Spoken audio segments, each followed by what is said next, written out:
right, so are you ready to dive into the Kybalion? Always ready for a good deep dive, especially one that promises to unlock the secrets of the universe. Yeah, well, this book claims to hold some serious ancient wisdom. And passed down from a mysterious figure named Hermes Trismegistus, no less. Okay, so right off the bat, we've got ancient wisdom, secret knowledge, and a mysterious figure shrouded in myth and legend. You could say that. So where do we even begin with a book like this? Well, the Kybalion lays out 7 principles that it says govern all of existence. All of existence, that's a pretty bold claim. It is. That's what makes it so intriguing. These principles are meant to be tools for navigating life's challenges and maybe even unlocking some hidden potential. Hidden potential, huh? I'm always up for a challenge, but I'm also a bit skeptical. Yeah. Can these ancient principles really be relevant to my modern life? That's the question, isn't it? And that's what we're here to explore. Let's start with that first principle, mentalism. Mentalism. All right, lay it on me. The all is mind. The universe is mental. That's how the book puts it. So what does that actually mean? Essentially, it's saying that reality as we experience it is a product of thought, of consciousness. Hold on. So if I just think happy thoughts, everything in my life will magically become perfect. Not quite. It's not about naive positivity or wishful thinking. The Kybalion emphasizes the power of mindset. Mindset. Okay, I'm listening. It's about recognizing that your thoughts shape your perception and, over time, even your experiences. So it's not just about feeling good or bad. It's about how our thoughts actually influence the world around us. Exactly. Have you ever noticed how when you're in a bad mood, everything seems to go wrong? Oh, absolutely. It's like when I'm running late and every traffic light turns red just to spite me. That's your mental state influencing your perception. The Kybalion would say that's not just you being grumpy, it's your thoughts shaping your reality. Okay, that's kind of freaky, but also kind of cool. It's both. But imagine if you could consciously use that power.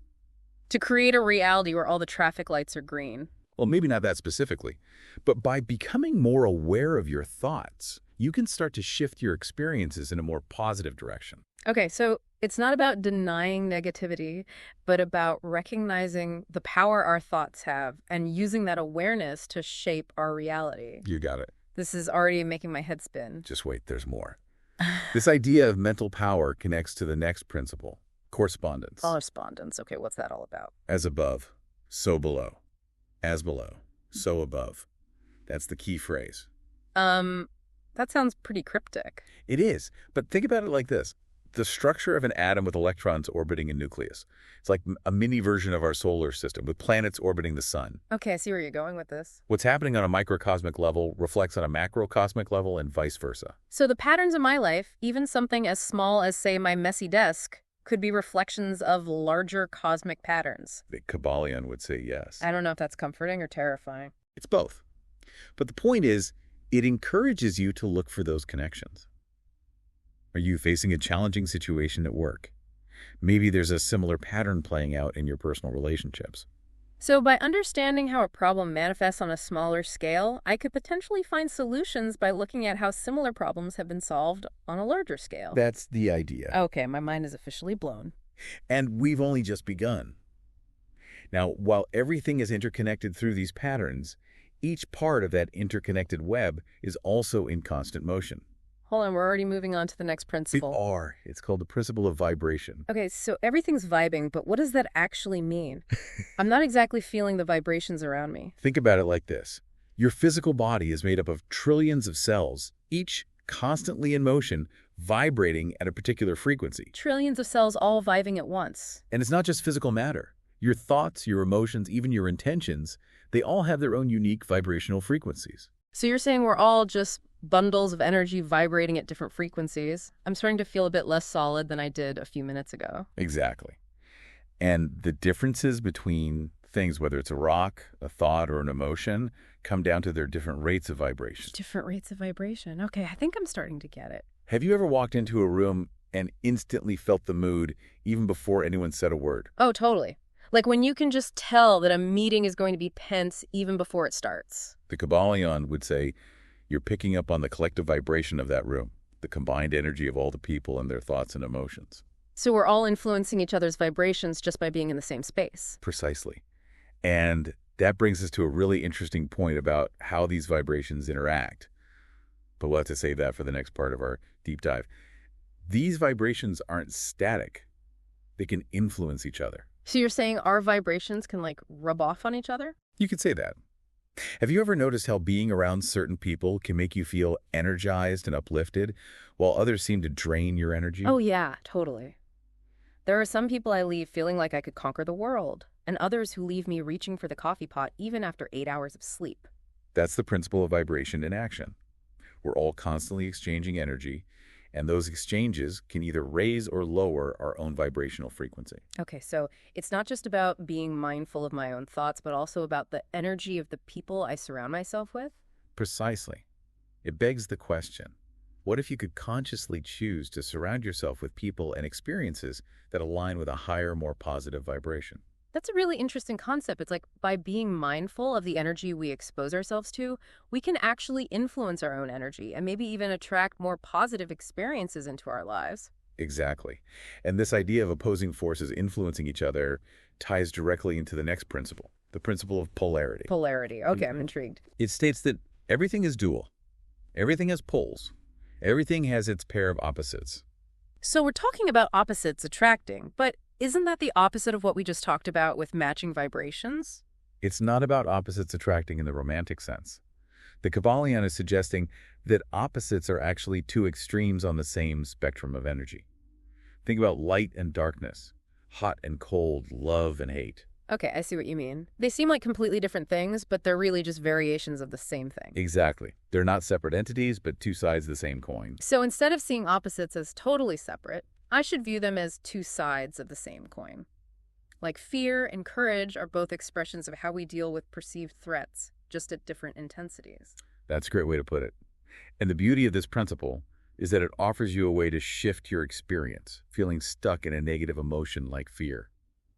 The Kybalion suggests that instead of trying to suppress that fear, you can consciously focus on its opposite pole, courage. So instead of getting trapped in the negativity, I can choose to focus on the positive pole of that same energy. It's like a mental judo move, using the energy of the negative to propel myself towards the positive. Exactly. And remember, even though these poles seem like opposites, they're interconnected and part of the same whole. Okay, I'm starting to see how these principles all fit together. Now, while it's empowering to know you can shift between those poles, it's also important to remember that everything moves in cycles, right? Right. That's where the principle of rhythm comes in. Rhythm. Okay, bring on the beat. Everything flows, out and in. Everything has its tides. All things rise and fall. The pendulum swing manifests in everything. So we're talking about the cyclical nature of life, the ups and downs, the good times and the bad. It can seem like a bummer to think that even when things are good, a downturn is inevitable. Yeah, it's like you can't enjoy the good times without knowing they won't last forever. But the Kybalion suggests that understanding these rhythms is actually the key to navigating them with more grace. So how do we do that? Think about the ocean. The waves constantly ebb and flow, but the ocean itself remains. So it's like I can learn to ride the waves of life's ups and downs without getting swept away by them, accepting that both the peaks and the valleys are part of the journey. Exactly. It's about understanding that life isn't a straight line, but a dance. A constant ebb and flow of energy. I like that analogy. A dance. It's about finding the rhythm and moving with it. And by understanding those rhythms, you can learn to work with them instead of against them. Are you feeling super productive and motivated? Ride that wave. Got hit with a wave of exhaustion. Rest and recharge, knowing that the tide will turn again. It's a much more peaceful way to approach life's challenges. Instead of resisting the lows, I can see them as a natural part of the cycle and trust that things will flow in a more positive direction again. That's the power of understanding the principle of rhythm. And speaking of flow, there's another principle that governs how those waves of energy move and interact. The principle of cause and effect. Cause and effect. That one sounds pretty straightforward. Every action has a reaction, right? It seems simple, but the implications are profound. The Kybalion is suggesting that there's no such thing as random chance. Everything happens for a reason, even if we don't immediately understand the cause. Wait, so you're saying there's no such thing as luck? Not in the sense of random chance. The Kybalion suggests that everything happens according to law. Law, meaning? Universal principles that govern all of existence. It's just that sometimes we don't recognize the cause behind the effect. It's like when you trip and fall. You might think it was just bad luck, but maybe your shoelace was untied, or you weren't paying attention to where you were walking. So even though it might seem random, there's always a cause behind it. Always. And this means you have a much greater degree of influence over your life than you might realize. So instead of feeling like I'm at the mercy of fate, I can actually become a more conscious creator of my own reality. That's the idea. By understanding that your thoughts, word, and actions all have consequences, you can start to make choices that are aligned with your desired outcomes. So it's not about controlling every little detail, but about understanding that you are the cause and your life is the effect. You got it. It's about taking responsibility for your choices and understanding that those choices shape your reality. Okay, I'm starting to see how powerful this principle can be.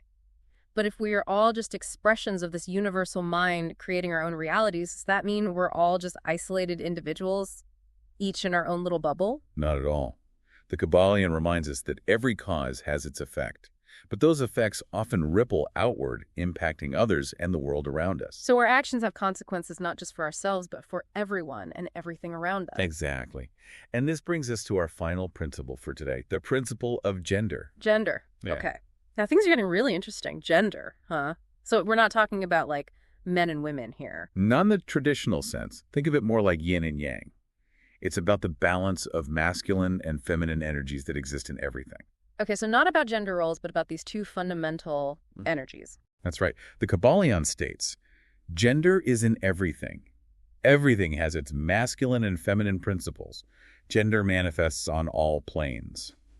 So what do these masculine and feminine principles actually represent? Well, the masculine principle is often associated with action assertion and outward focus. Okay, so like taking charge, making things happen. Exactly. And the feminine principle is associated with receptivity, intuition, and inward focus. So more about being open, receiving inspiration, going with the flow. You got it. And the Kybalion suggests that both energies are necessary for creation and that we all have both within us, regardless of our gender identity. So it's not about being one or the other, but about finding the balance between the two. Exactly. It's like a dance finding that harmony between the giving and receiving, the doing and the being. Okay, that makes sense.